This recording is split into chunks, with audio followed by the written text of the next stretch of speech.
गिर गई ट्रंप की सरकार, मोदी से पंगा लेना पड़ गया, भारी टैरिफ हटाओ वरना।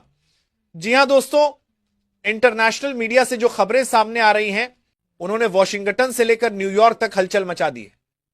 जिस अमेरिका को दुनिया सुपर पावर मानती रही, जिसके फैसलों से वैश्विक अर्थव्यवस्था हिल जाया करती थी, आज उसी देश की सड़कों पर उसके अपने लोग सरकार के खिलाफ नारे लगाते दिख रहे हैं।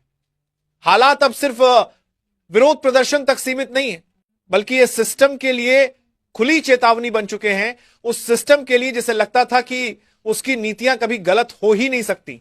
आज हम उस अमेरिका की बात कर रहे हैं जो हॉलीवुड फिल्मों में नहीं दिखता। लेकिन दोस्तों, आगे बढ़ने से पहले एक बात दिल से कहनी है। आप सभी हमारे वीडियो तो ध्यान से देखते हैं, लेकिन सब्सक्राइब का बटन दबाना भूल जाते हैं और वीडियो को आखिर तक नहीं देखते। तो इस बार एक वादा कीजिए, वीडियो को अंत तक जरूर देखिए, चैनल को सब्सक्राइब करिए और कमेंट में बताइए कि आप किस शहर से देख रहे हैं और यह वीडियो अब तक कहां तक पहुंच चुकी है, ताकि हमें पता चले कि हमारी आवाज कितनी दूर तक गूंज रही है। ना चमचमाती इमारतें, ना आलीशान जिंदगी, बल्कि वो अमेरिका जहां आम आदमी के चेहरे पर चिंता है।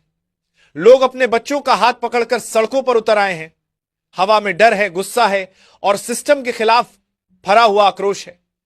वही अमेरिका जो दुनिया को लोकतंत्र का पाठ पढ़ाता था, आज वही जनता पूछ रही है कि हमारी गलती क्या है, हमने किस अपराध की सजा पाई है। और यह सवाल सीधे व्हाइट हाउस की ओर उठ रहा है। यह गुस्सा अचानक पैदा नहीं हुआ, महीनों से अंदर ही अंदर दबाव बढ़ रहा था, जैसे कुकर में प्रेशर बढ़ता है। फर्क बस इतना है कि यहां सीटी नहीं बज रही, बल्कि सड़कों पर आग दिख रही है। कुछ लोग सोचते हैं कि शायद अमेरिकी जनता भारत के समर्थन में उतरी है, लेकिन सच्चाई यह है कि राजनीति भावनाओं से नहीं, जेब से चलती है। जब रोटी, कपड़े और घर के खर्च पर असर पड़ता है, तब कोई नारा काम नहीं आता। डोनाल्ड ट्रंप ने जब अमेरिका फर्स्ट का नारा दिया था, तब लोगों को लगा था कि नौकरियां बढ़ेंगी, सैलरी बढ़ेगी और जिंदगी आसान होगी। लेकिन हुआ इसका उल्टा।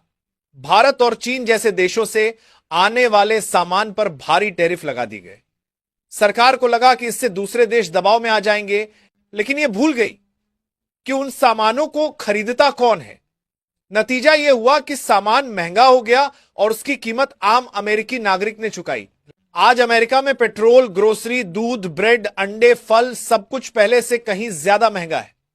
बच्चों के स्कूल बैग, कपड़े और किताबें मिडिल क्लास के लिए बोझ बन चुकी हैं। सैलरी वही रही, खर्च बढ़ गया और गुस्सा फूट पड़ा।